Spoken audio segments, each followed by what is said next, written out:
పిన్నెల్లి వీడియోపై YCP counters ఇస్తోంది. నారా లోకేష్ చేతికి పిన్నెల్లి వీడియో ఎలా వెళ్లిందని వైసీపీ నేతలు ప్రశ్నిస్తున్నారు. దీనిపై విచారణ చేయాలని ఏపీ సీఈఓని కలిసి డిమాండ్ చేశారు.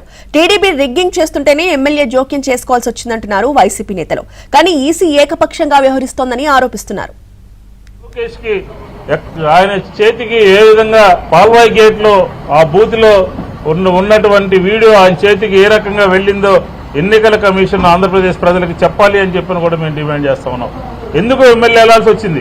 దుర్భాషలాడి గొడవ చేసి కొట్టి ఓట్లు వేయడానికి వీలు లేకుండా రిగ్గింగ్ చేసినటువంటి సందర్భంలోనే అక్కడ ఎమ్మెల్యే ఇంటర్ఫీర్ అయ్యాడని చెప్పని కూడా ఈ సందర్భంగా మేము చెప్తా ఉన్నాం. దాదాపు ఈరోజు ఈసీని అడుగుతా ఉన్నాం మేము. మీరే అన్నారు 9 దగ్గరల ఈవీఎంలు పగలగొట్టారని. కేవలం ఒక్క రామకృష్ణారెడ్డి గారిది మాత్రమే ఎందుకు రిలీజ్ అయింది?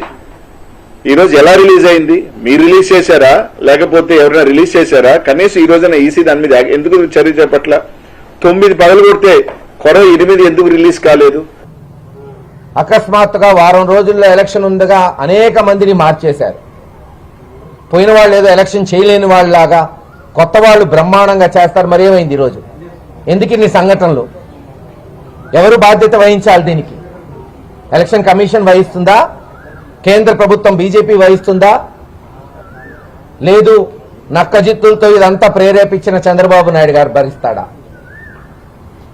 అమాయకుల్ని కొట్టిన పాపం ఉసురు ఊరికే పోదు. వచ్చే జగన్మోహన్ రెడ్డి గారి ప్రభుత్వం కఠినమైన ఎంక్వైరీలు ఉండాలి, ఉంటాయి కూడా.